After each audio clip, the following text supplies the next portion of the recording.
With all the buffs and nerfs and changes behind the scenes in the meta, we now know the best and worst heroes in patch 3.5. That's why we're going to be breaking down the meta for tanks, DPS, and support so you know exactly what is dominating and what is really failing to find consistent value in this meta as it evolves. Now, as a baseline, this is going to be centered around mid to high elo, but I will make some special caveats referencing characters that are good at solo carrying in low elo, console specifically, and notable uses in pro play as well. But first, let me tell y'all about Supervive, a brand new battle royale by former ex-Riot, Bungie, and Blizzard devs that's freaking awesome. Everyone talks about the glory days where those big companies made amazing games, but those devs are still developing games to this day. They just work on different projects, Supervive being one of the best. Now, you can choose between a variety of different characters that all can fit your specific playstyle. I love hypermobility and the ability to outplay my opponents, so my two favorites are Bishop and Jewel, but the brand new character just released, Tetra, is so insane. I love her playstyle. Now, I've personally been playtesting this game for actually 2 years. I got to see the entire development process, and now the game has fully launched in 1.0. It's so sick to see the game fully actualized, and you get to see all the constant feedback they took in and turn this game into something truly special. Now, make sure to download the game on Steam in the description down below using my tracking link, and you're going to get a Secret Agent Shiv's free skin. Super sick character, by the way. You definitely got to check her out. And honestly, I do love Supervive. I'm extremely excited for you to try it and for you to tell me what you think. But I am super hyped, and definitely check it out in the links down below. Now, first off, metas are always defined by the tanks because they're the building blocks of every single composition, and they enact every composition's game plan. So let's start off with them, and let's start off with the F and D tier, which there isn't a tank in F and D tier. Every single tank is C tier or above, and the reason for this is because no tank really has a low win rate. I mean, across the board, every single tank has a reasonable or good win rate, and that's simply because there's not enough people locking tank. Like, your odds of winning a game go up tremendously actually playing a second tank over the third DPS or whatever else you want to play. Typically, tanks win games. And even the tanks we're going to talk about that are technically the worst tanks in the game right now, they're still going to be loads better than many of the DPS in the game. So with that in mind, let's talk about the C tier. And first off, in no particular order, let's talk about Peni. Now, Peni's kind of a tricky one to even put in a tier list if I'm being honest, because there are certain situations where Peni is legitimately the best tank in the game.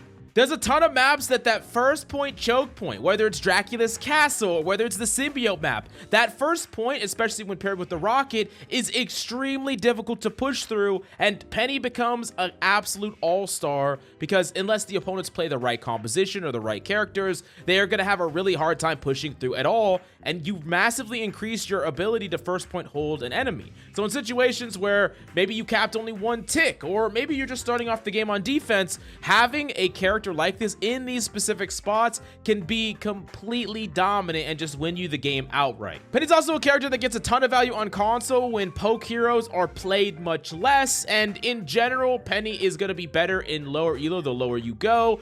Because frankly, Peni rewards a lack of synergy. The less coordinated opponents are, the less they work together to deal with you, the less they track your movements, the more value you can get. And really skilled Penis, of course, are going to be able to use this character in a lot more situations, whether it's attack, defense, all kinds of different scenarios. But overall, Peni truly shines in very specific situations. And then for the most part, she's not great, but you just don't play her in those spots. So yes, she's a really established, strong part of the meta, regardless of the rank you're in, but she's not going to be in every game, on every map, in every composition. I think in general, she's pretty niche, but she is powerful, so don't write her off just because she's in the C tier, because she's legitimately good. Now, the other C-tier tank is another one that you should definitely not write off, and it's Thor. And Thor just got a massive buff going into 3.5. Now he can ground enemies if they leave his bubble. So you can like fly up to a Human Torch, they fall out of it, they get grounded, and when a Human Torch falls to the ground, it's basically a free kill for Thor. You can kill them comically easy. I've been abusing it a lot on my main right now in High Celestial. And also, getting a Thor Force back when you cancel your Awakening is a really big deal, because there's so many situations where you would like pop in the back line, pop your Awakening, shoot 2 or 3 lightning bolts, cancel it, and unless you could hit somebody or throw your hammer, which would either take a second or require you to focus on them, then you couldn't get out because you didn't have Thor Force back immediately. Now you do. So whether you get hooked, whether you get pulled out of position, whether you just want to do a hit and run, now you can cancel, now you can leave. It's actually a really nice buff that makes sense with the changes to his right click giving him awakening back, and overall the new version of Thor post the rework that we got a little while back, a few patches ago. It makes sense now. Like, it's just a nice fluid way to have Thor, and it didn't really make sense for Thor to not have this, so I'm really glad, and it definitely makes Thor better. And that grounding thing is definitely good in certain matchups.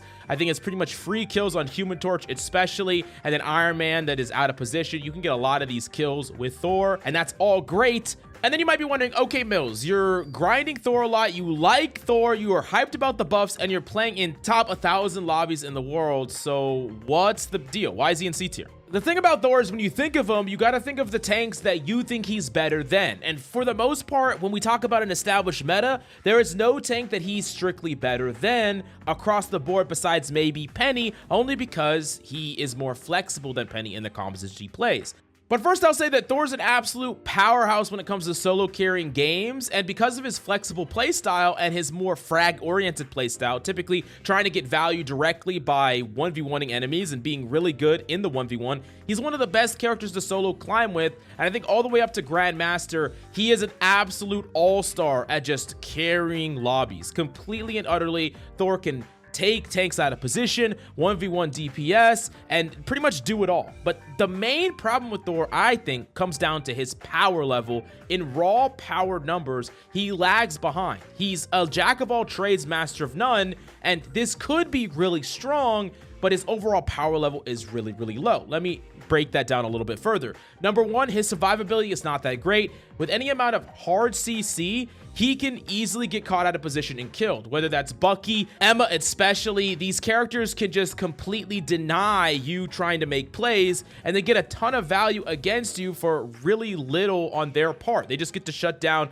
any sort of aggressive play from you, and you have to play super secure, super safe, and honestly far better than a Bucky and an Emma would have to play in order to play around them than they have to shut you down. The other problem with Thor, other than his just general survivability, is the fact that his ultimate is super, super bad, like severely lacking, maybe one of the worst ults in the entire game if I'm being honest. And I'm not gonna lie, Peni suffers from this as well. Really, really bad ults, maybe two of the worst ults in the game. But I want you to think about all the other ultimates in the tanking roster. We have Venom, a very powerful ultimate giving him survivability, can get pickoffs. Cap can play a pseudo support ult. You know, the Thing's ult is amazing, mass CC. Strange, mass CC, still amazing. The Hulk ult is extremely good as a transform ability. Typically, you can get a pick even through a defensive ult by taking them out of the fight and completely outplay tanks. Groot, another mass CC ult that could just be a team wipe. Magneto pairs super well in the meta, countering support ults, countering DPS ults. And Emma could be in win condition in its own right, another mass CC ult. Like, the tanking role is stacked with powerful ults, and Thor ult is comically bad. Like, it's so bad to the point where it's oftentimes, unless it's perfectly paired with a bubble and a damage boost and you're able to line it up perfectly, you're not gonna get hardly any value with it. So basically, you have a character that, while strong, there are so many strong characters that could just completely deny a lot of your playmaking without needing a ton of skill to do so. And then if you play really safe and play for your ultimate, so you play like safe in the neutral, try to build that ultimate, you have an ultimate that isn't guaranteed value for you. Now, this doesn't mean that you can't stop over a lobby, take over, brawl them out, and just roll over the enemy team, but typically you need a really good team that plays around you, and you yourself need to play phenomenally better than your opponents, unless you're in the lower elos where there's more chaos. Like I said, the more chaos, the better. When people don't really know how to properly shut you down, you're gonna get a lot of value. So I'm not saying Thor's unplayable. I actually think Thor is a very, very strong character to climb with, and he's super fun. One of my favorite characters to play. My second most played character this half season. But at the end of the day, as far as power level is concerned, he's severely lacking. And I'm not gonna lie, I doubt that we'll see massive Thor buffs, even though he doesn't see a lot of play in high ranks and he doesn't see any pro play at all. He dominates so hard in the lower elos that it's hard to make him stronger in the higher elos because he'll be oppressive in the lower elos. Now we got the B tier, and honestly, the B tier is stacked full of characters. All these characters are good. They're just situationally good. They're not going to be played in every composition, but if you're a master with them, you can carry with them. Or you can whip them out like a Swiss Army knife and just have them for their specific spots. And in no particular order, first off, we have the Thing. Now, I was super high on the Thing in 3.0, but as we moved a little bit away from flyers and moved over towards more poke-oriented characters, the Thing got a bit worse. Like, the Thing plays well into double shield, plays really well into dive. You can really brawl out with this character. But there is a couple of problems. Number one, Groot has re-entered the meta, and he's like a terrible matchup for the Thing. You can get walled off, your exits can get cut, and that can just basically be just a hard shutdown for you right then and there. In addition to that, long distance poke can still be really frustrating. Characters like Phoenix, characters like Punisher, everyone that's just shredding you with a lot of damage, and they're too far away for you to favorably interact with them. You would have to like navigate into them, but there's so many different tanks like Emma and Groot that can completely zone you away. And you can find workarounds to this. I'm not saying that the Thing is bad. It's just not going to be the easiest thing to just jam if your opponents are properly playing against you. But he more than makes up for it in his ability to just dominate a lobby and take over with pressure. One of the fastest building ultimates in the game. Like I said, you can just cleave through double shield, build up an ultimate really fast. When 2 Luna ultimates are going on, you can just swing at the enemy team, build up an entire ultimate in the Luna ultimate duration. Your ultimate is very good as well, and with your ability to jump to the enemy team and ult without needing a teammate, you could set that up really easily. So the Thing is great in all those spots, not to mention he's just the best anti-diver, shutting down BP, shutting down whatever is diving on your team. So there's a lot of reasons to love him. But really, the Thing will be at his absolute best when he's paired alongside a Magneto. And I'm gonna be honest with you, as someone that plays a lot of the Thing and plays a lot of Magneto, I don't find a lot of Magneto players. Like, I don't run into a lot of them randomly. Like, I'll get some random other frontline tank, but being able to be bubbled in and enabled like a Magneto can enable you is where this character truly goes crazy. If you don't got that, you're not really gonna be able to dominate in the same way. He also might be the worst solo tank in the game, so that's something to consider. Now, the next character in the B tier is actually Cap, a character that is really doing a lot right now. He's really dominant. He also saw some play and pro play recently. He's just a very self-sufficient threat, very hard to kill. There's a lot of characters that don't interact with him very well. One of the things that I talk about when I talk about Black Panther is Black Panther is a very polarizing character, as in there are certain characters that are really good against him and certain characters that can do nothing against him. Cap is not that extreme, but he's similar in that way, where there are some characters that just don't have a lot of counterplay up against the Cap. If a character doesn't have any CC, it's really, really hard for them to interact favorably with the Cap. Like a Hawkeye in a 1v1 with a Captain America that knows what he's doing will die every single time. Like Hela's, they do have CC, but they still have a hard matchup up against Cap. And there's a lot of characters that just do have hard matchups up against Cap. Characters like Mantis and even Luna and Invis, these characters don't have great ways to kill a Cap. Sure, you could kill him with focus fire, but unless you have hard CC in your composition, a character like Namor, a character like Bucky really frying the Cap and forcing him away, sometimes Caps can live forever. And they definitely are going to bait out attention, bait out cooldowns. Cap's extremely good, especially when you're contesting payloads, being able to stall them out. And don't even get me started on being able to set up dives with Cap. Cap is just this character that just gets to be ever present, constantly like humming. He's not really having spikes of value where he's getting picks here and there, but he's constantly pressure, and he's creating tons of openings for his team, or his team is creating openings for him. Like, there are some Captain Americas that carry harder than they could carry on any character. You just see just crazy stat lines, like 23-0 in a game, in a high-ranked ELO lobby, where they're literally running the lobby, never dying, and providing so much value. And Cap might not have crazy hard hitting power, but his survivability makes up for it. And like I said, against the right compositions, this character can feel impossible to beat in the right hands.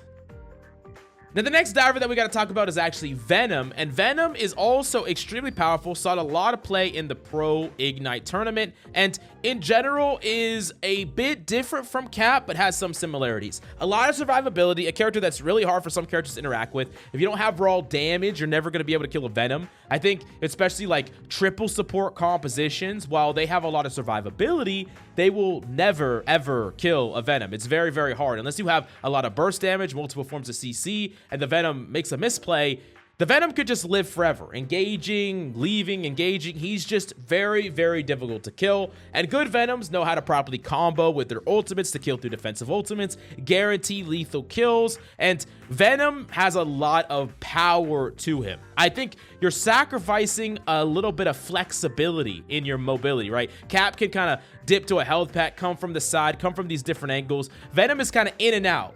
Well, if Cap is like a more dynamic diver, Venom is more like a yo-yo or a fishing rod. You're in, you're out, you're in, you're out, you're in, you're out. But he gets a burst of damage with that. And I think especially, we're going to talk about it a little bit later, the Venom Jeff team up is super, super strong. And that's something that saw a lot of pro play. But in general, I think that Venom works extremely well with characters like Magneto getting bubbled in.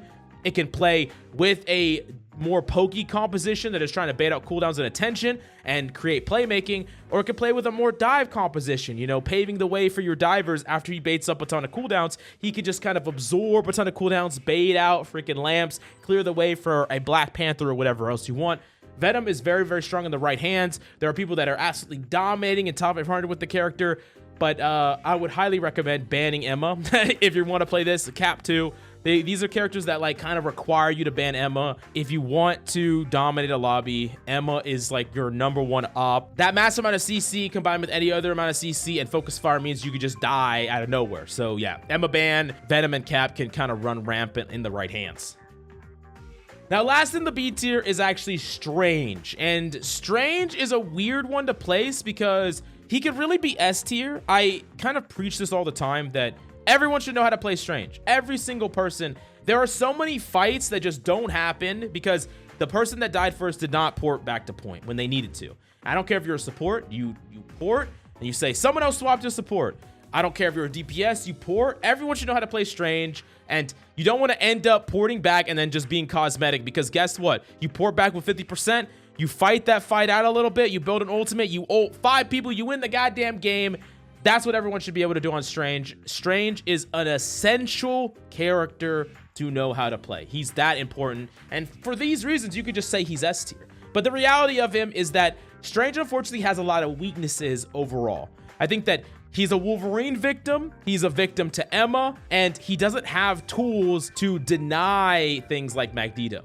Like, there are definitely similarities between Strange and Magneto, but the difference is that against all the things that would potentially counter you, Magneto has a lot of counterplay, being able to bubble himself, CC people away, have an infinite damage absorbing shield, and an ultimate that is more about denying enemy plays rather than making plays himself, which is really relevant in the meta, where Strange doesn't have all these survivability checks and has a very proactive ultimate, but in a sea of a million proactive ultimates, a reactive ultimate, an extra one in the tanking slot is super freaking powerful, and Magneto is exactly that. So when you compare them in the head-to-head, Magneto wins a lot of the time, and that hurts Strange's overall viability because you typically don't need 2. Like, you can play 2, but most of the time you would rather play 1, and you would rather play the best one, and that's typically Mag. Now, there are spots where Strange is going to be better. Being able to contest the high ground is really good. Also, being able to jump over barriers and walls is great. So if you're trying to contest a high ground flyer or not get walled off by Groot,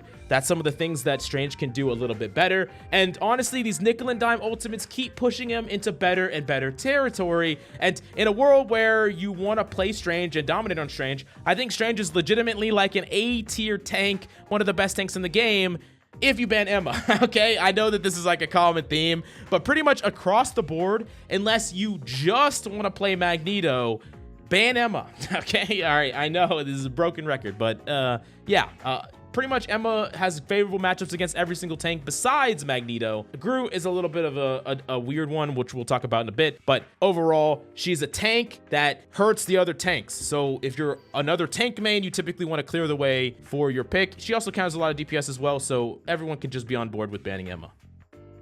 Now, moving on to the A tier, these are tanks that are extremely dominant, capable of you just one-tricking these tanks. They're super, super good. They got some really powerful team up, or they're just really lining up well in the meta. And the first one I want to talk about is actually Hulk. Hulk is really an all-star right now. He has a very powerful team up with Namor, and it turns Namor into a top-tier DPS. But I think the layer above that is that he's just a really impactful tank that gets to do a little bit of everything.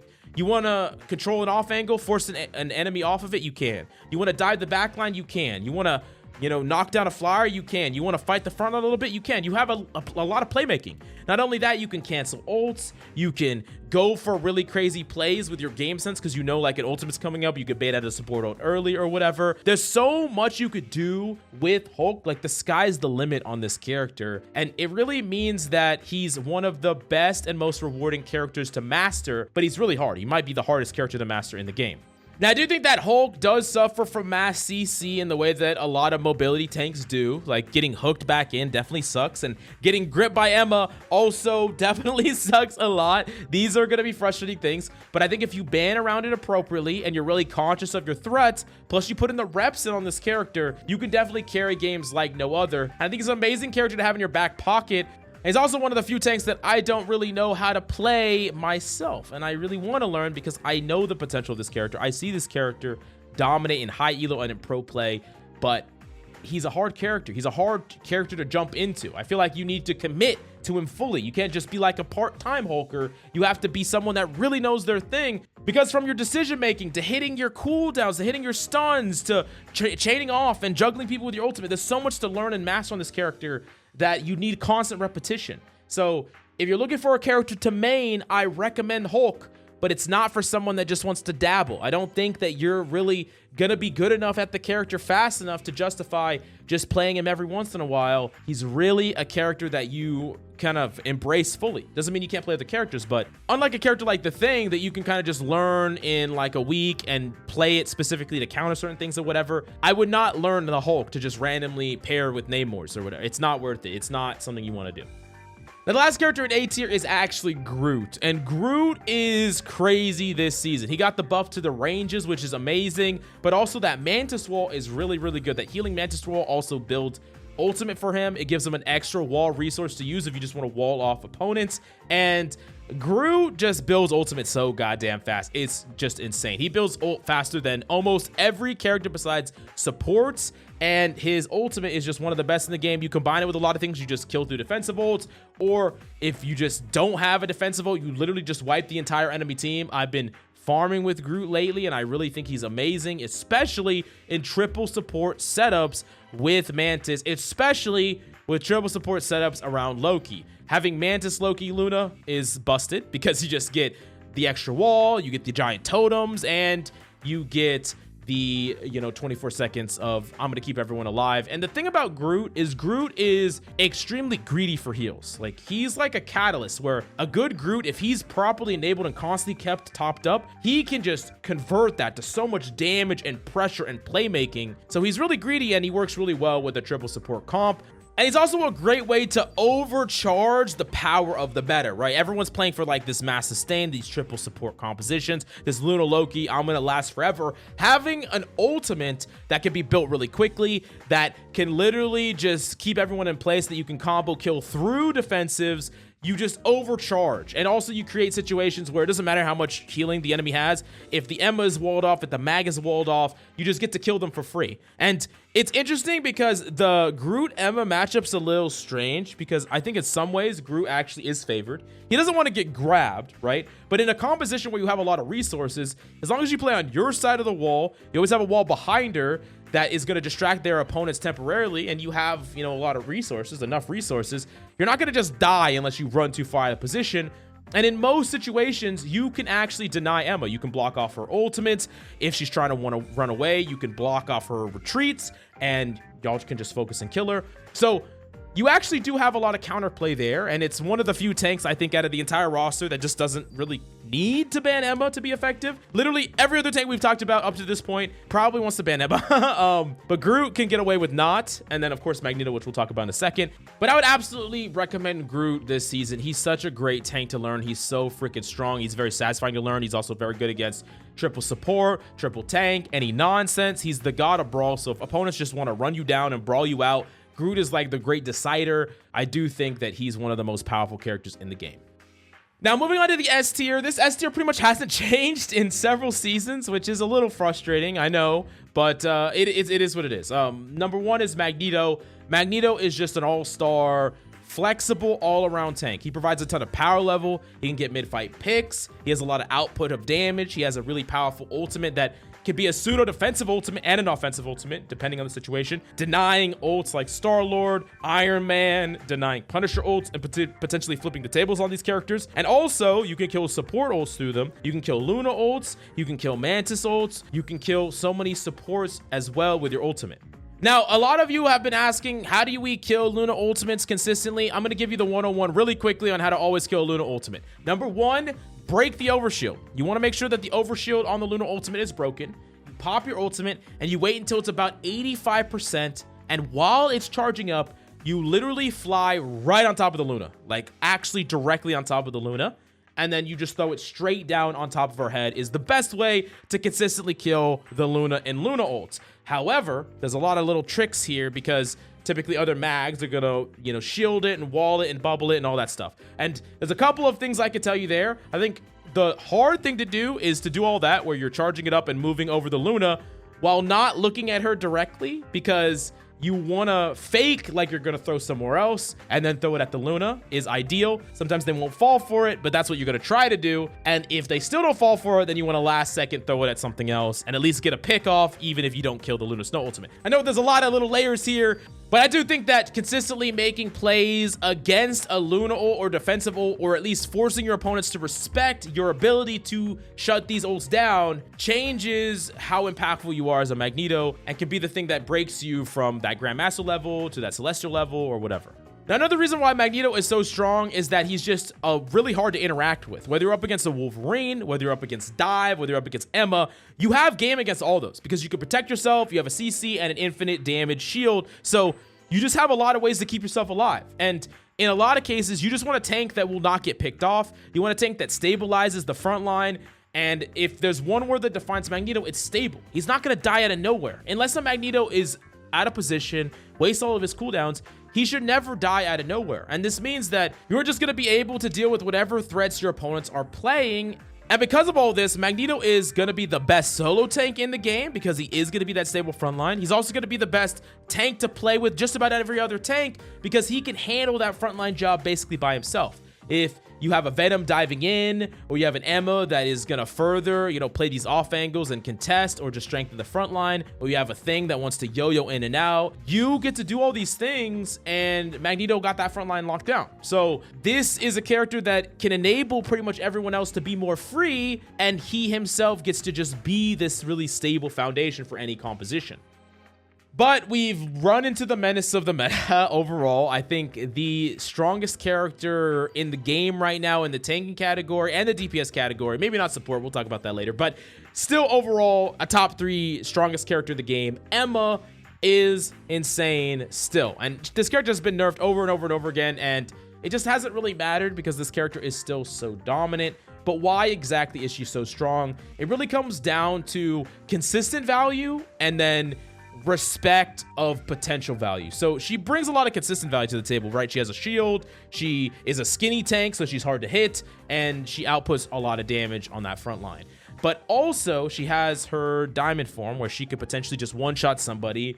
Basically, if you make a mistake into her, if you don't respect her, if you're out of position, Emma will punish you for all these things. You dive in, you don't respect the grab, or you get hit by it anyway because it has a super forgiving hitbox, you die. And this is true on a lot of tanks. This is true on most DPS. Sometimes Emma can even force the engagement onto you. So you're playing by yourself as a tank, and Emma walks a step forward to you.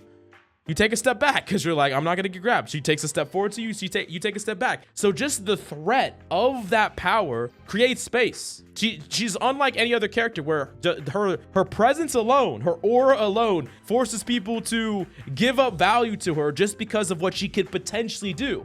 She is extremely strong, and unless you're gonna play a character that doesn't care about the value that she can potentially threaten, or there are other threats that your main specifically care about more, I think that she's worthy of a ban in a lot of cases. And once you ban her, a lot of these other tanks become A and S tier, but when she's on the table, it's really hard to justify playing other tanks over her. As someone who just actively doesn't really play Emma anymore, I'm not really a fan of her playstyle and gameplay loop. I basically ban her every single game. She's always on the ban list. I think I would rather ban Emma over every other character in the entire game right now, because she just limits my ability to carry a lobby, because I'm not going to play her and abuse her strength, even though she's one of the strongest characters in the game.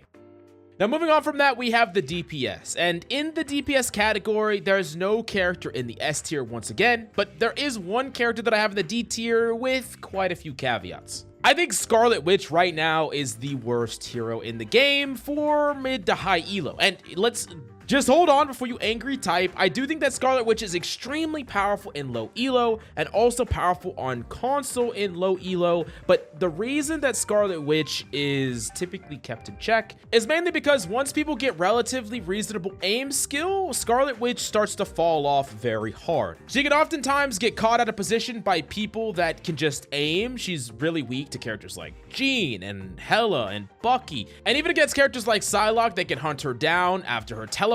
And I'm gonna be honest, I almost never see a Scarlet Witch up past Celestial. Now, I think that against low elo divers, she could be really good to like mark divers, but the problem is when you get to the higher elos, she is not fast enough. Like, you can't just follow around a BP to kill him. You need to stop what he's doing. He's gonna kill a support before you even deny him. And I do think that she does become a fair bit better when she has the Doctor Strange team up, but for the most part, I do think that she's rather underpowered, especially if we're talking about the mid to high, emphasis on the high elo overall. And as we scale upwards, I feel like her power level just gets lower and lower. And there are other characters like Squirrel Girl that, while it's similar in the fact that you get a lot of value even in spite of aim, that kind of falls off as you climb higher. There are legitimate reasons to play Squirrel Girl even in the highest ranks of play. Strong choke points, quadruple tank, triple support, versus there's not really a great reason to play Scarlet Witch over many other options once you climb to a rank and honestly climb to a skill level where you can use other characters. Now, that being said, let's move up to the C tier, and there's a lot of characters in the C tier, and these are characters that can be super powerful if you have someone that is a specialist or you use them in the very specific spots that are good. Now, in no particular order, I did want to talk about Ironfist first, a character that is actually not terrible this season. And in the hands of someone that really knows what they're doing, they can dominate on Ironfist. There's still top 500 Ironfist. There's people that are still consistently winning on Ironfist. But for the most part, this character is extremely far removed from the meta. Unfortunately, as a flanker, as far as flanking is concerned, he fights and engages a bit too slow. And with all of the sustain in the backlines, from the new team up with Adam and Mantis to triple support to Loki ruin and all this, it's really hard for him to get kills in the neutral. And he mostly wants to brawl on the front line, but right now, poke is the most dominant style of composition, and he doesn't fit that well into what the meta is presenting right now. Like I said, Ironfist can be really dominant if you really know what you're doing, you time your engagements perfectly, and you're a master at this character. But in general, he's gonna be a step behind many of the other more meta dominant and more reliable DPS that you can play or pick up right now. Now, once again, in no particular order, we have Squirrel Girl, a character that I will say is going to be better in low elo and also better on console. I did see a lot of them when I played on console, and this is just simply due to the fact that she doesn't require a crazy amount of aim skill to get a lot of value out of the character. But even in the highest elos of play, I think there are legitimate spots where Squirrel Girl can dominate. Like I said, against heavy tank compositions, on choke point related maps, as a fold to like Rocket and Peni Bunker is really, really good. She's also super good against the Thing, being able to stun him multiple times in a row. And she's also really good at building ultimate quickly and overloading opponents' resources. Like, you can play this against a triple support composition and either get mid-fight pickoffs, or just with your primary fire, force out a Loki lamp, force out a soul bond, get so much value just by almost doing nothing, just pressing your primary fire. And this means that unless you're being hunted as Squirrel Girl, you're baiting out so many cooldowns. And when opponents are not playing DPS that can actually chase you down and punish you for this, you're gonna farm. It really is on the opponent. It's like the burden of the opponent to play a Psylocke and chase you down, or play a long distance damage dealer and specifically target you out, because you're a threat that needs to be answered. And if you're not, you're just gonna run away with the lobby. That being said, she is weak because if an opponent wants to, and they have the means to, and there's lots of characters that can right now, if you're hunted, you can often become that victim where you can easily be targeted, be killed, be caught out. And this is why she's like good in specific spots, but in a lot of cases, she is gonna be the target. She is gonna be the liability, and she does fall off as players get better and better at identifying you're the problem and seeking you out and dealing with you. Now, next up in the C tier, we actually have Mr. Fantastic, a character that I think is just really strong in some spots, but really weak in others. He's another brawl-based character that has a lot of survivability and a lot of playmaking. He can pivot to the backline, brawl them out, go big body mode, and get out of engagements.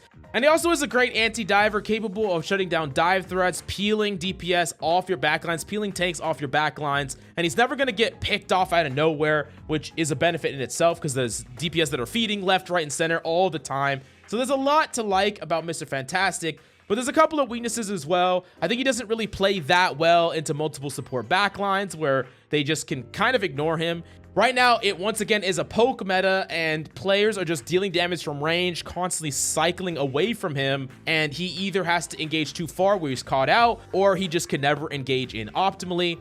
And honestly, between like all the powerful cooldowns in the defensive roster, triple support, soul bond, things like that, he can sometimes just get completely ignored. His ultimate can, and then he can get focused down and killed. So there are moments where he fails. I think if you play his cycles perfectly and you really are very threat aware, you can definitely carry on this character. There are top 500 players that play Mr. Fantastic, but in a general meta, there's easier ways to get value than Mr. Fantastic. Not unplayable by any means, definitely capable of carrying, but he just unfortunately doesn't line up great into the meta right now compared to many of the other picks.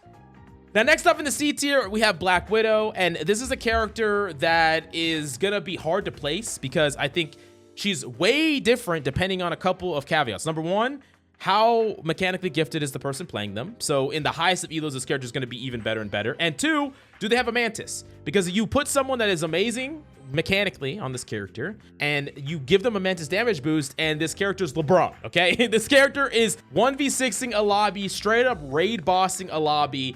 And of course, the longer the range, the sightlines, the better and better this character will get. So she's the absolute decider in any poke war if she does have that damage boost. But if she does, your job is to then dive her. You need mobility. You need to come at her from an angle she's not looking at. Play a Psylocke, play a Panther, play a Cap, get on her, force her off angles, and not allow her these free sightlines. This character can be like a triple S tier threat, or it could be complete F tier nonsense, but it really depends on the context of the lobby, the ability for people to counter them, and then the absolute mechanical skill of the person. And I'm gonna be honest with you, if someone is super cracked, has a Mantis damage boost, and is just not missing, they will win a game. Like, there's nothing you can do to stop them.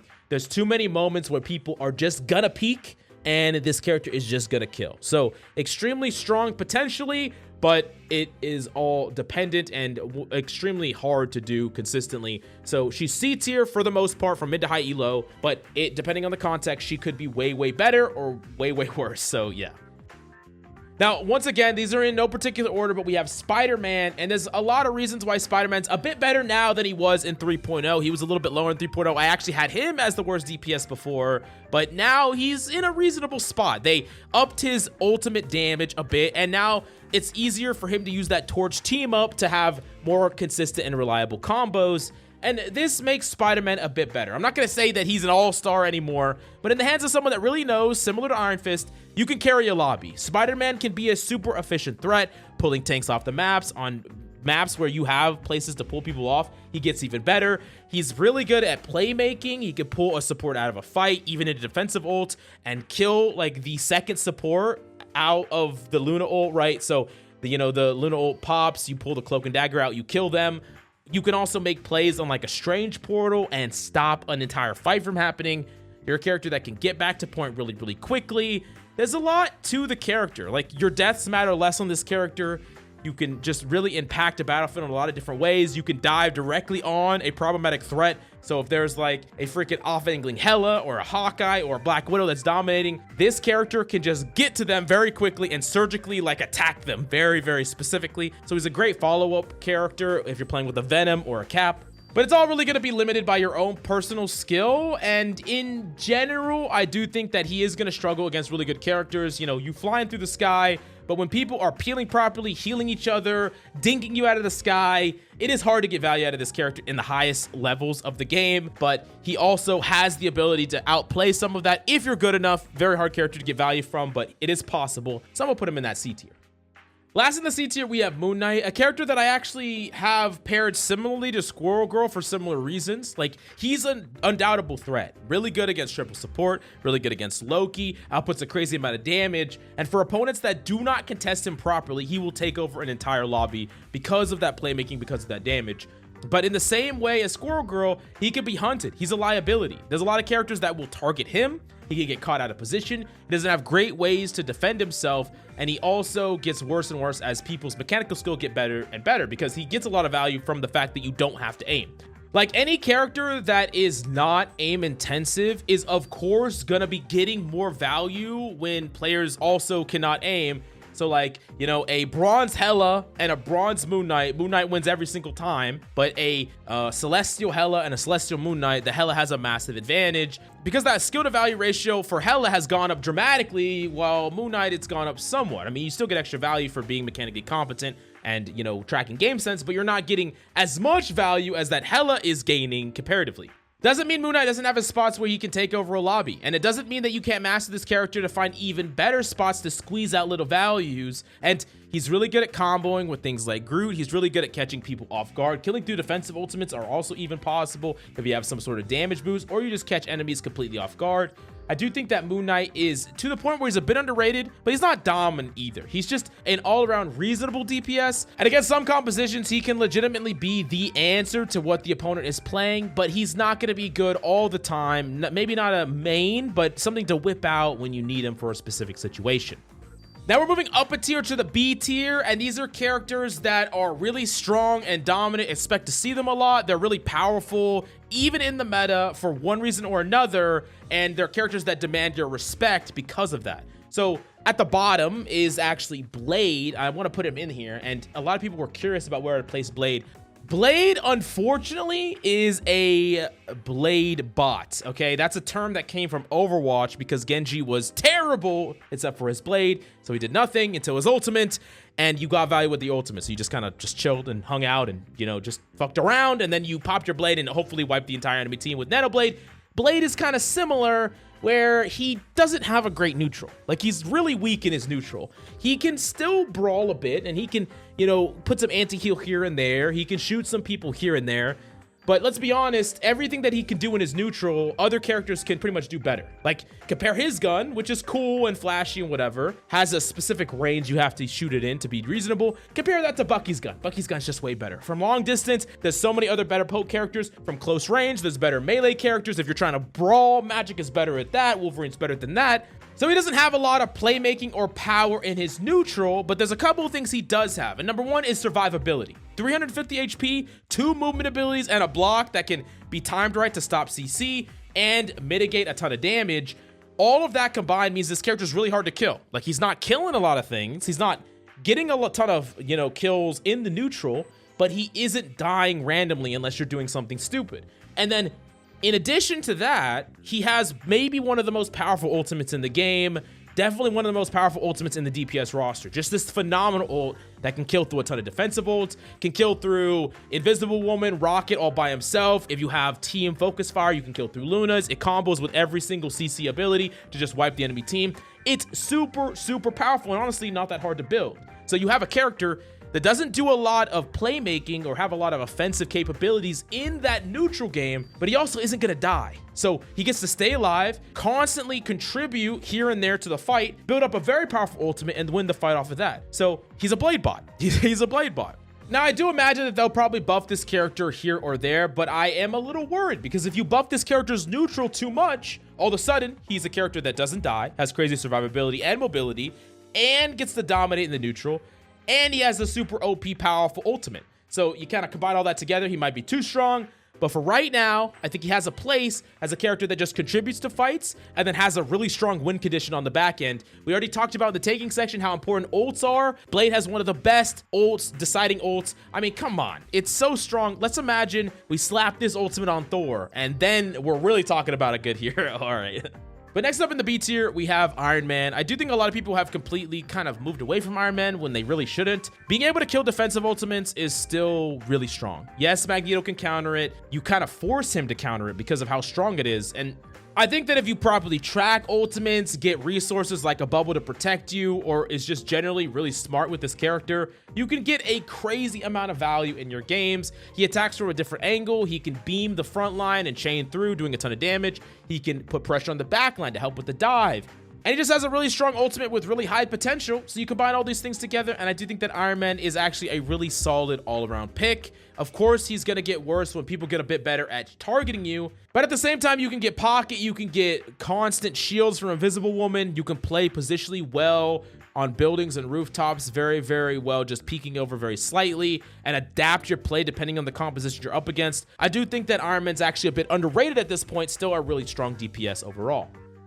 Then next up in the B tier, we actually have Storm, another character that people have kind of took a step away from. One, I think the Jeff Storm team up is still really good. Like, people are better at countering it, but it's also just still very, very strong and good against all these massive, I'm gonna survive no matter what ultimates, so it's still really good. And Storm as just a general DPS is good when you're playing heavy poke. Being able to build up ultimate really fast, allow your team to win the poke war trading damage. I think Storm plus a Phoenix is a great DPS duo that just outputs a crazy amount of damage. You can also play Storm in a triple support composition with like an Atom and just contribute to the damage overall going out. I think is also reasonable. You have a really powerful ultimate that can bait out a defensive ult. So Storm, I just think is good. The only problem I have with Storm is that she makes a good team great. She doesn't make a bad team good. So if you have a team that's just a bunch of nonsense, that doesn't play together, spreads out, and is not having a real team fight, Storm feels really bad because she's slow, she gets caught out of position, and she's better when the team is all doing something reasonable. Now, if you have two teams that are both playing okay compositions, they're trading blows back and forth, they're trading damage and resources, she is the great decider that builds ult really quickly and gives her team the leg up, building ultimates a bit faster collectively because they're all getting more damage, they're all building faster ultimates, but you don't always get those games. So you could argue that she's win more, but I don't think I would go quite that far. I would just say that she is just taking a close game and being that thing that goes over the top. But if you're looking for a character to just carry a game completely by themselves when your team is just doing some nonsense like teammates do, I don't know if Storm's that pick. Next up in the B tier, we have Magik, a character that has kind of just consistently been in this B tier park. Magik is good because she could play two styles of play, a more dive-esque or a more brawl-esque, depending on what are the threats. If there's hard CC or if her team isn't diving in, she just can play the front line and trade damage, build up a lot of health before she goes and pivots to a backline, harder engagement. And I also think that she's a really high skill expression character where if you get good at this character, you can make her work in a lot of situations that she doesn't seem like she would work, because you can duel a lot of characters, you can peel, you can deny a dive, you can uppercut the Venom or the Cap, you can just brawl out the Groot on the front line. I just think there's a lot of flexibility here. And you also have a really powerful ultimate that can carry a fight if you know what you're doing. I also think this character is really dominant on console, the character I climb the most on console.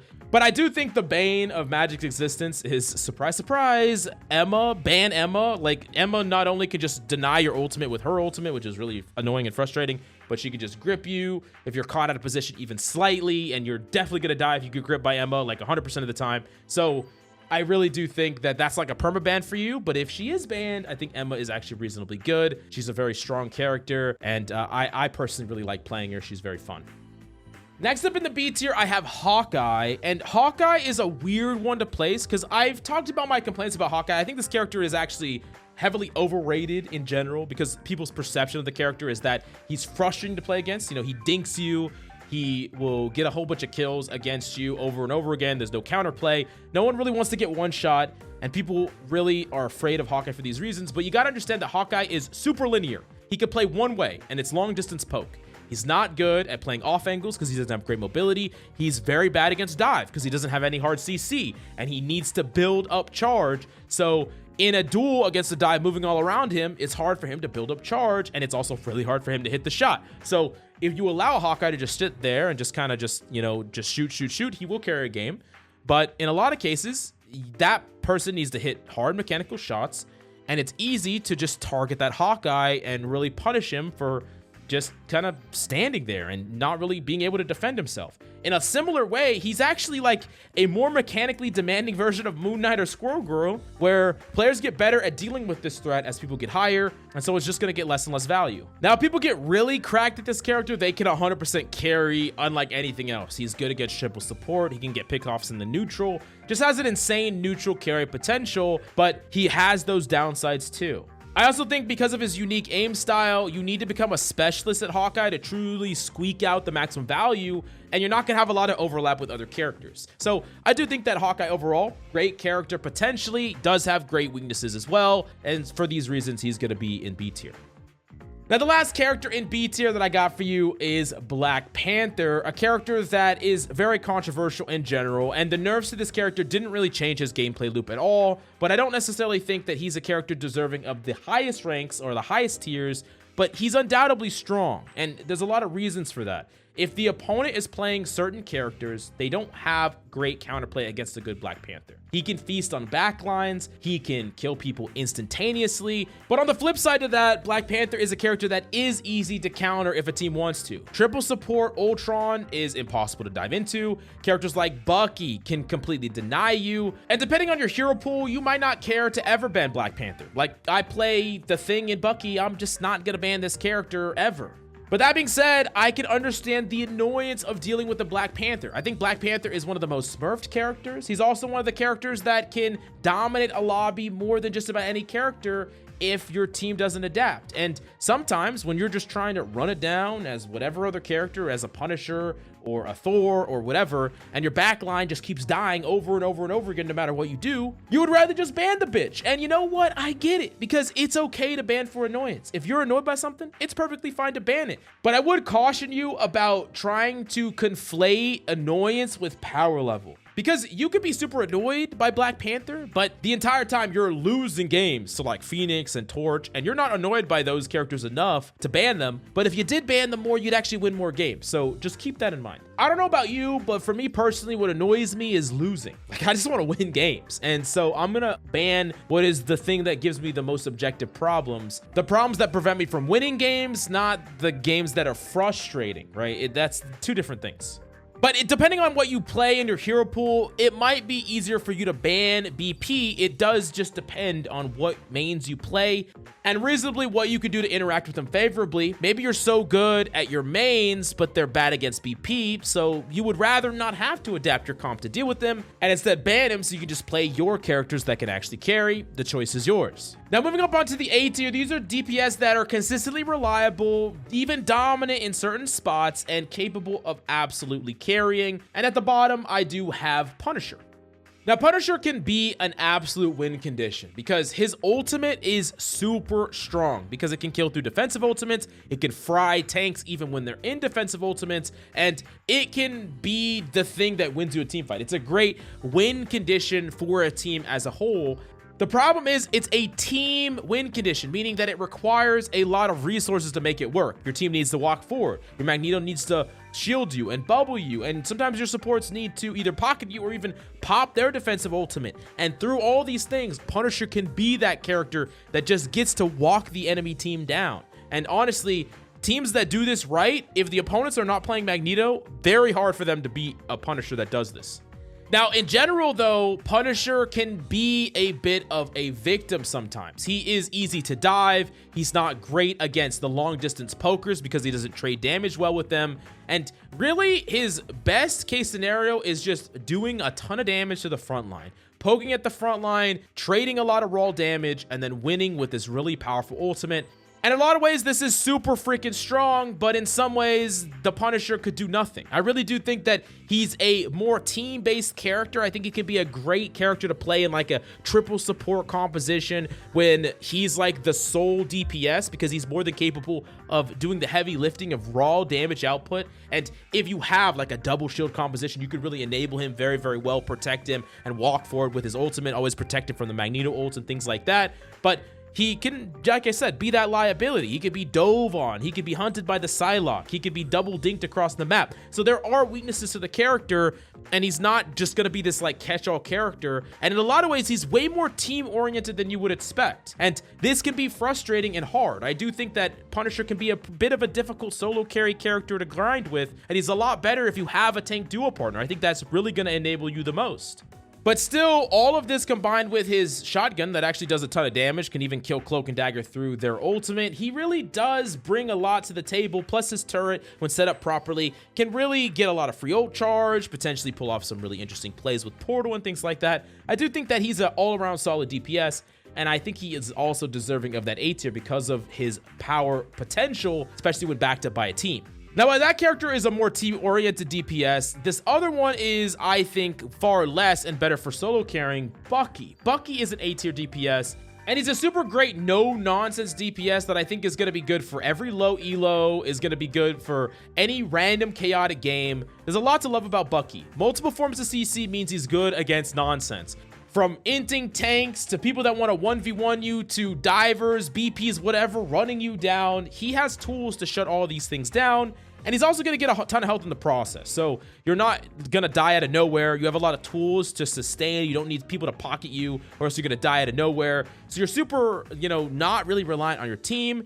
Of course, you can make playmaking, hooking teams in, 180ing. I'm actually going to make an updated Bucky guide soon because I think my old one is a bit outdated and I do want to update it. I do think this character can absolutely carry some lobbies, and he's kind of just going to be generally good in most comps, in most situations, but the only weakness that he truly has is mainly against long distance pokers. Okay, he's not going to be great against Hawkeye. He's not going to be good against Hela. He's definitely not going to be good against Jean. So all these characters that are going to outrange him, he's not particularly good against. And as those players get better and better, he gets worse and worse. Like, a Bucky can dominate pretty much any high level lobby unless they're playing all these pokers. And then in addition to that, extra shields and tanks are good against him. I think Emma could be good against him. Magneto could be good against him. So the meta tanks and the meta DPS are reasonably good against Bucky, but he kind of shits on everything else. I think he's a really good DPS to learn just because of that versatility. He's going to be good in the vast majority of ranks, and it's like there's just a lot of nonsense in ranked, okay? And he's like the guy that says no, okay? He's the guy that says no more nonsense. Let's bring some law and order up in here. So I do really like Bucky for all these reasons. I do think that his ultimate is extremely feast or famine, but as long as you're just trying to just secure a single point of value or combo it with other ultimates, it is really strong in this meta as well, depending on how you use it. So for all these reasons, I'm putting him in the A tier. Now, next up in the A tier, we have Hela, and Hela is still a strong character, don't get me wrong. She is just gonna be a bit worse right now in comparison to Jean Grey, Phoenix, who is absolutely dominant right now, and they share a lot of similarities, but Hela has higher individual target pickoff potential. So, trying to pick off supports mid-fight, DPS mid-fight, she can do all this stuff, and while she doesn't provide as much frontline pressure, she has that increased 1v1 capability. So in the hands of someone that can really aim, you can absolutely dominate a lobby. Your ultimate is still reasonably good, even if it's not as good as some of these other ultimates. I still think it's strong and fine. It's really just the fact that Hela is a character that is really so mechanically demanding. And in a lot of ways, she demands higher mechanical skill than Phoenix for the same amount of value. And yeah, there are spots where, she could absolutely dominate. I actually think that really amazing Hela's actually have an advantage in the matchup, but you're less flexible in the positions you can take. You're less flexible in the type of playstyles you go for because you just aren't really great at poking at frontline tanks. You're only really good at getting pickoffs in the mid fight, and you're super pressured to try to get picks all the time in order to win and carry fights. So for all these reasons, even though Hela has that capability, it's hard to do. I'm going to put her in that A tier, but she's undoubtedly a very hard character to get value out of, and this is really what has kept her in check mostly, but still not a character to be underestimated. Just because Jean is getting all the limelight right now doesn't mean that Hela has suddenly become unplayable or anything like that. The next in the A tier, we have Namor, and I would probably put Namor in the B tier without the Hulk team up, and then A tier, high A tier with the Hulk team up. When he has that Hulk team up, it changes the entire way the character is played. You almost never run out of squids. You have a really powerful squid. You can flank on this character and just insta-kill supports. You can deny divers on this character. You have an ultimate that can just get mid-fight pickoffs. It can also be comboed to kill through defensive ultimates. Just pretty much everything you could want in a DPS ultimate. Just capable of being used in a lot of different ways and getting a lot of value. You're resilient because you're 275 HP with the ability to go into a bubble that just keeps you alive. So there's a lot to love about Namor. But the thing that's holding him back is, one, Hulk. It needs to be played with him if you want to reach his maximum potential. Really, I wouldn't even recommend playing Namor without a Hulk. And then two, he is, once again, not great against long-distance pokes. Characters like even Bucky, characters like Punisher, characters like Jean, anything that can just shoot his squids for free, force them away. Even Magneto is like, doesn't care about what Namor is doing. But the thing that holds Namor's spot in the A tier is that he can just play pretty versatile. Like, if characters can outpoke you, go aggressive, be more flanky. If you can outpoke enemies, you can play more with your team, and you can deny dives too. So there's a lot of different ways to play the character, and the character just brings a lot of power level to the table. I do think he is deserving, undoubtedly, of A tier. Now, the next character in A tier might be one that you are shocked by, but I actually have Wolverine in the A tier. And people are going to be like, what the heck? You ban this character all the time. You know this character is broken. Why do you have him in the A tier? And that's the thing. Wolverine is still very dominant, very broken, very frustrating to play against. However, against a lot of the meta threats, the character does struggle without Phoenix. So actually, with the Phoenix team up, I would put Wolverine in the S tier. But in every single game, typically one or both of them get banned because they're both extremely strong. And without that, Wolverine does struggle against specifically the two meta tanks, Emma and Mag. I think he's not great against a Mag solo tank. I think he's not great against an Emma solo tank. And Emma Mag definitely has counterplay to him. But similar to BP, I think Wolverine has a certain level of annoyance factor over his strength. Definitely a frustrating character to play against, so for those reasons, I'm perfectly understanding if you ban him. And to be honest, if your team doesn't swap to counter him or doesn't play the characters that are good against him, he can completely and utterly take over a lobby, especially if there's places for him to take people off maps and things like that. And especially if the Wolverine really knows what they're doing. I do think that, like, as a whole, collectively, I think Wolverines are like not getting enough practice lately because a lot of them are really slacking. But of course, long distance poke and high burst damage poke is going to be frustrating to play against if you're playing a melee character. But I do think especially that if you're going to play like Groot, if you're going to play freaking Strange, you pretty much have to ban Wolverine. And for the most part, I do think that Wolverine is a reasonable ban because he's just like good all around as a DPS. He's a very strong DPS, but it really does depend on what your hero pool is, what your tank's hero pool is. But he is undoubtedly one of the strongest DPS in the game, and he could definitely warp the game around him. But his effectiveness is just really dependent on the tanks you play and the composition you play. He's still definitely a top 5 DPS, and he's definitely understandably a character that deserves to be banned sometimes. But I don't think he's one of those but I don't necessarily think he's a character that has to be on every single ban list. Like at this point, I think I have him second or third on my internal ban list. Past Emma, Torch might be ahead of him a little bit, but it definitely helps that I can center my hero pool around the Wolf and play a character that doesn't get like victimized by this hero. Now, the last character in A tier is actually Starlord, a character that I took a big step up going into 3.5. Not only does he get 25 shields every time he flips, which is 75 total throughout the course of a duel. Of course, you can't stack them, but as they break them off. And then you also get that teleport with Rocket where you can set it and then teleport back. Starlord is just reasonably good right now. I think he's a very strong DPS all around. He can play pretty much any angle. He has a very powerful ultimate.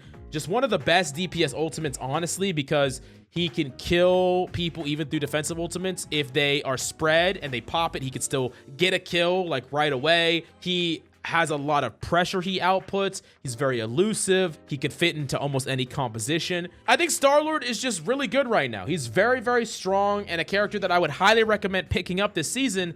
But of course, he's going to be at his absolute best when you have a Magneto to pair him with, and then you can spin in with bubbles aggressively and farm that ult very, very quickly. But that's probably something that you're going to have to set up in a duo because it's very hard to get it to work in ranked because the timing's always off and people aren't communicating properly. Now, last but certainly not least, we have the S tier, and the S tier really hasn't changed all that much. There's a couple of shifts, but the S tier is kind of cemented where it's at. At the bottom of the S tier, I have Human Torch. Human Torch is a character that can be the server admin unlike any other character. With his movement tech and his ability to constantly apply pressure and even make dive plays, this character can be a menace in the hands of someone that really knows what they're doing. I think as a general rule of thumb, the higher in rank people go, the more and more Torch gets banned because of his potential to carry, and he's just a pretty hard character to interact with. If he's getting pocketed by an invisible woman, it doesn't matter if you have great aim. Like, you're not going to be able to kill him very reasonably as pretty much anything. It's like a team effort to stop him, and a good Torch is just really, really hard to kill. He is so elusive and so much pressure. And one of the problems that happens when he is being pocketed like that up in the sky, you know, he has freaking Ultra Drone or Snowflake or Shield, Invisible Shield, or all of the above.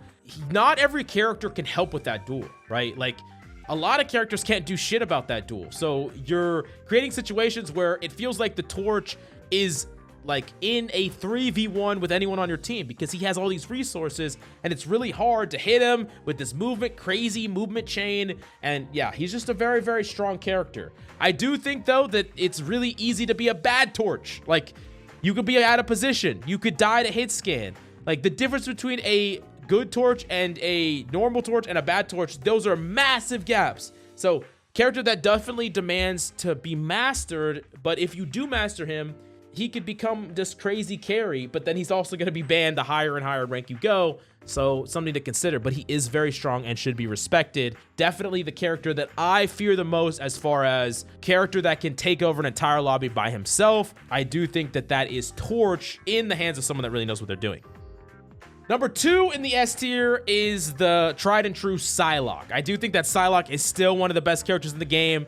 Being able to assassinate, bait out cooldowns, has a great ultimate herself, attack from any angle. She can poke from the front line and contribute to the poke on the front line. She can play these really aggressive deep flank angles. She can play these off angles. There's a lot you can do with this character that is just really, really good. She's just a very efficient threat that always gets to trade up in value, is really, really hard to kill. She's hard to catch out. She can 1v1 almost any squishy in the game, which in the hands of someone that really is min-maxing her, she can just become this insane threat. I think all around, she's like the most well-rounded DPS with an insanely high carry potential. Definitely really, really strong and really, really dominant. But there are a lot of levels to the differences in this character. You need a lot. You need really good timing. You need threat awareness. You need great mechanics.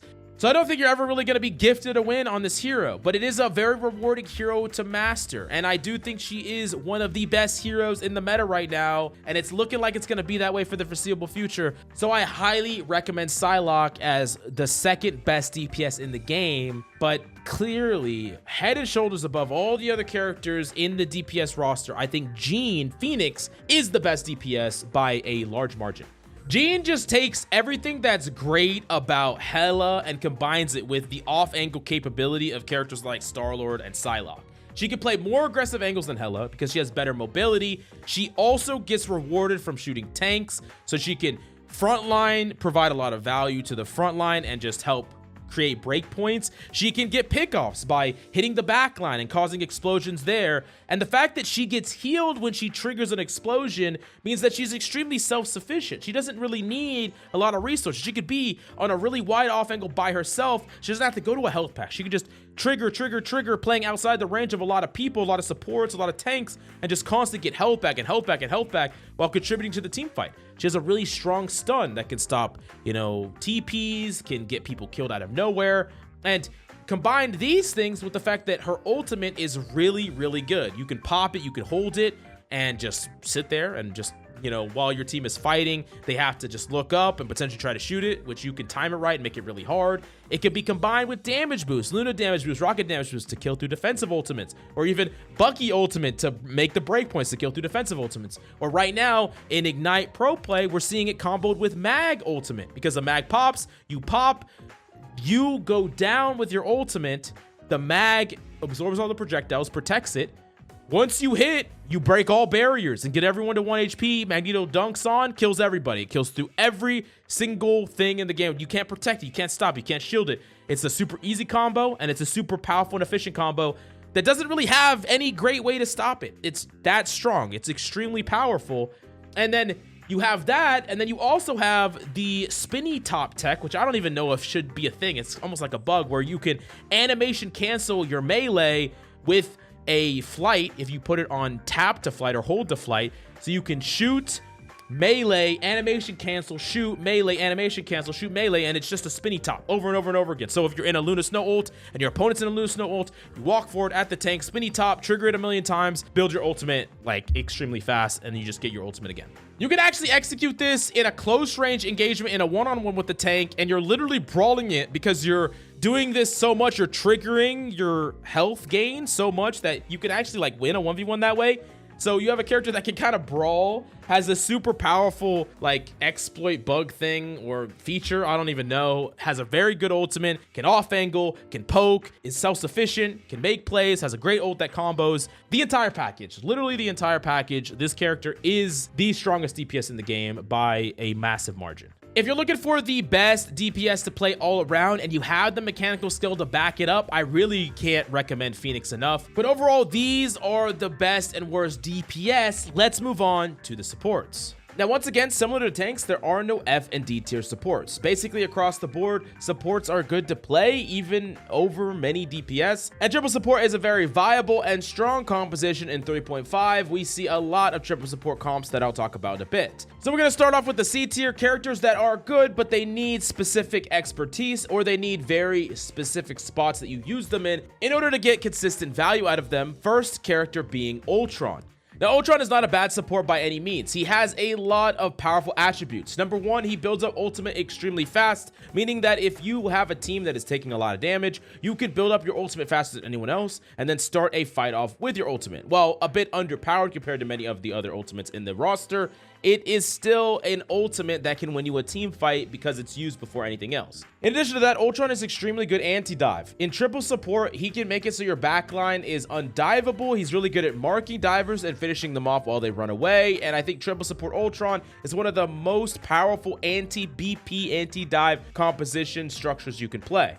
Now, the general problems with Ultron is that his power level is just a bit too low. Not only can you not play him as a second support in a 2 support composition most of the time because it's just not enough heals, but he doesn't provide very consistent burst heals, which is extremely important in a composition. Being able to heal up your Groot from 100 HP to 800 HP takes forever with Ultron. And in addition to those things, there's a lot of cases where your ultimate isn't going to get a ton of value, and a defensive ult like Luna or Cloak is going to get you far more value in a team fight, and even powerful utility like Adam's Soul Bond or Loki's Totems can sometimes be traded with a little bit of team pressure with an Ultron ult by itself. So really good abilities are better than the ultimate. And I really do think that Ultron struggles the most because he doesn't have a clear identity. Not a crazy amount of heals, not really a crazy amount of damage. There are other supports in the roster that I think are better triple support in most cases. So he's not a terrible pick, and there are moments for him. But overall, if we compare him to the rest of the supports, he's more of a situationally used support rather than one that you would main. Now, last up in the C tier, we have Jeff. And Jeff is kind of interesting because he saw some pro play, specifically with the team up with Venom, giving him a very powerful ability, almost like a mini soul bond, so to speak. And they're utilizing the fact that Jeff is the only speed altering character in the game, or he has a speed boost type ability where he's able to bubble in a Starlord twirling in, or bubble in his team's engages to go a bit faster. On top of that, Jeff can like play really aggressive off angles and heal dive tanks like Cap and Venom. So there was some definitely powerful uses for this character.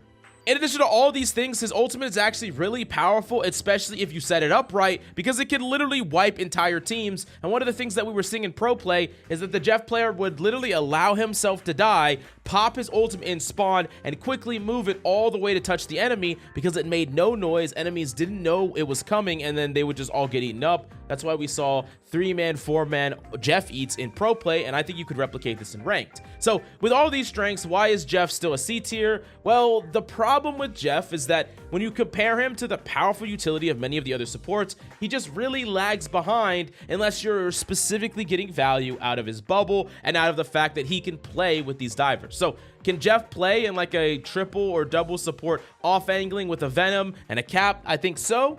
But in a lot of cases, Jeff is going to feel a bit like a liability, not able to keep his team alive through many powerful ultimates, doesn't have a super powerful support ult in the roster, and I really want to kind of make this clear that even Ultron and Jeff are both great characters, and the characters in B tier as well, but there's such a clear divide between many of the tiers in the supporting roster because there's so many powerful pieces of utility and ultimates that it's just hard to justify playing a Jeff. And I do think that if you're going to play him in most traditional compositions, he needs to be your third support, taking the spot of a DPS, and you create DPS oriented value with him, but not the same power that a support would bring. He is a little bit of a hybrid in a similar way that Ultron is.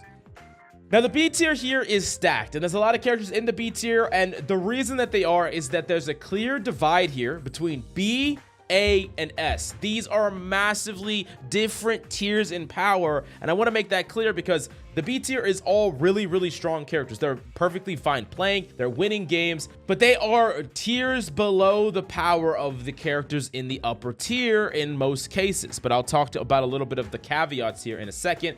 But the first character in B tier I have for you is Invisible Woman. Now, Invisible Woman is a kind of perfect support on paper, right? She has great utility. She has a reasonable, powerful ultimate. She has the ability to pocket DPS and flyers. There's a lot that she brings to the table, but the problem is that when you stack her in the head-to-head against Cloak and Luna and many other supports, she just lags behind from a power level perspective. Her utility doesn't quite stack up the same unless it's being utilized perfectly, and even if it is, it still lags behind many of the other powerful utility that we see in the game. From a raw power level point of view, just trying to brute force the game, heal people up, keep people alive through her ultimate, Luna's gonna do that better. Cloak and Dagger's gonna do that better. So she kind of just does a little bit of what all the other supports do, slightly worse. It's not like the character's unplayable or anything like that. It's just that there are easier, more powerful things that you could be doing. You want powerful utility? There's Loki, there's Adam, there's Mantis. You want powerful, just overall over-the-top abilities that can just brute force you through a team fight? You have Luna, you have Cloak and Dagger. So it's not saying that Invisible Woman is bad or unplayable, but she is a character that you have to work extremely hard at and be really good at to get the same value that you would get from other characters, and then she's capped sooner than those characters. And a lot of this is just reflected in her win rate. Pretty much across the board, it's really low, and even in the highest tiers of play, it goes down as you climb higher. So you would think as people get better at this character, the win rate would go up, but it seems that when people get better at other characters, it goes up much further and still is hurting Invisible Woman even more so. Not unplayable, but not an all-star anymore like she once was. The next one in the B tier, we have Rocket. I do think that Rocket is reasonable most of the time. He's a pretty powerful character in the fact that he can bring people back alive. He's elusive, so he's hard to dive. And I do think that his ultimate is reasonable. It has combo potential, and it's gonna be good sometimes. Well, similar to Invisible Woman, the ultimate just looks so bad when you compare it to Luna or Cloak and Dagger, because those ultimates are going to be able to go off at the same time. They're going to be able to walk forward. They're going to be able to destroy the rocket ult, assuming it doesn't get destroyed by like Phoenix or something like that in this meta. And then you're just going to have so much longer of an ult that you're going to have to fight while your ultimate is down. But a bit unlike Invisible Woman, I do think that Rocket gets a fair amount of value, even in the high elos, without needing a lot of powerful utility, without needing to be mechanically competent and master the hero. So like if you're someone that doesn't play support at all and you have to fill, I think Rocket is going to allow you to be closer to the character's skill ceiling, or at least reasonable value level, than if you're just like filling to Invisible Woman. You don't know what you're doing. You're basically just being cosmetic. And I think this is one of the many reasons why Rocket has quite a bit higher of a win rate than Invisible Woman, even in the highest ranks, even across all ranks. But most of the time, Rocket is going to be at his best when you can make full use of the fact that you are hard to kill, and you can make full use of the fact that you can combo with his damage boost. Now, the next two supports are in the B tier, and it's kind of hard because I would actually put these between B and A. They're a little bit better than Rocket and Invisible Woman in a lot of situations, but they're less versatile, as in they can go into less compositions. While Rocket and Invisible Woman can be played in a support duo with a lot of comps, these characters cannot. So first off, let's talk about Mantis. And Mantis has taken a massive step up in 3.5, way more powerful. Just in general, having more heals on tanks, which is extremely important, having a better ultimate, and having amazing synergies with Groot and Loki. I think that she's an all-star right now in the right compositions. but it kind of demands those right compositions. If you want to get the full value out of Mantis, you really should be playing her alongside a Loki and another support. Typically, it would be a Luna or something along those lines, so that your Loki can copy a powerful support, and then you still get the synergy of the massive totems and the Groot walls that get to heal and build up ultimate as well. So Mantis is really, really good, but we still haven't seen Mantis move away from the need of a third support most of the time. Now, you could play Mantis right now with the secondary support, assuming that second support is something like a Luna or a Cloak and Dagger, but really, that's not where her absolute power gains have come in this season. She's not that much different than she was in 3.0. The true strength comes down to those synergies. And I do think that triple support, Loki, Mantis with the Groot is one of the most powerful comps that you can play, assuming that Wolverine's banned. And then, of course, Mantis in general is just a strong character when paired alongside something like a Black Widow or a number of characters that can benefit from damage boost, long distance pokers, and things like that. But it's hard for me to argue that she deserves an A tier pick without being as versatile or flexible as the A and S tier characters. She's just really, really strong in her spots, but I wouldn't say a character that you can play in every situation with every team comp. But when you get that right Mantis team comp, she feels completely nuts right now. And I'm excited for future changes around Mantis, Adam, and Starlord as we move into more and more seasons without the res comp holding them back. Now, speaking of which, in B tier, we have Adam Warlock, a character that is also extremely strong right now, but I do think that a lot of his strength comes directly from his synergy with Luna Snow. Right now, if you play Adam and Luna together, it's actually a really powerful duo support setup. You don't have to play a triple support. And the reason is because Luna is going to be able to have this super powerful team up, making it really hard to be dove. She gets to carry a lot of the brunt weight that Adam doesn't provide, you know, the raw, just powered healing that just keeps up tanks and things like that. And then Adam is going to be able to constantly primary, alternate, primary, generate a crazy amount of healing to his whole team, keeping them up, building up his reses very, very quickly, building up that ultimate very, very fast. And it can be a really powerful comp, especially when you back it with a lot of pressure and you back it with a lot of other ways to bait out defensive ultimates or even combo through them. But when you are in like a raw attrition match up against triple support, it can be a little bit rough when you only have one true defensive ult in the Luna ult and then an Adam. So we're actually seeing it paired mostly with triple support. Once again, this is kind of the problem that we're running into. I'll say it's a problem, but you can have your own opinion on it, where if you buff other supports without nerfing the really powerful Luna Loki like synergy together and the really powerful 24-second ultimates, instead of buffing these supports to the point where they make it so you're less likely to play other supports, right? You know, you buff all these other supports and then you might create some support diversity. You're not really doing that. You're just replacing DPS. It's like, we're not gonna replace a Loki for an Adam or a Loki for a Mantis. We're just gonna replace, you know, that Punisher for an Adam or that Hela for a Mantis. And the idea is that we're still keeping the really powerful setups and duo support backlines, and they're just adding more versatility to that, adding more sustain to that, adding power level to that. And Adam especially can work in triple support comps because he still provides a lot of damage-based value. The damage that you lose is largely offset by the damage that you gain, plus extra sustain. Still though, Adam is actually really, really good right now. I think he's a very strong support if you get the right setups and synergies, of course, but overall he deserves a top tier spot in the B tier. Next up is the A tier, and this is a role all by themselves. I'm putting Cloak and Dagger in the A tier by themselves, and the reason is because this support is clearly a cut above everything in B tier as far as the overall strength of the character, but is also a cut below S tier, which we'll talk about more in a second. But Cloak and Dagger is still really good. Yes, they did get a slight nerf in their ultimate charge, still build ultimate very, very quickly. Cloak and Dagger ultimate's still really strong. It lasts for a very long time. In addition to that, it can allow you to gain space. So it's a fast building ultimate that can allow you to gain space, that can also go underneath some Luna Loki nonsense because you're building it up faster. You also can combo kill a lot of defensive ultimates because you can use your cloak, the Cloak of Darkness, to blind them and add a damage increase to them or a vulnerability that you can combo with a lot of stuff to kill through. And if that's not enough, the character is just really good at just outputting a lot of heals, healing flyers, healing off anglers, and in addition to that, the character isn't a victim to being dove. You have good mobility options in your fade,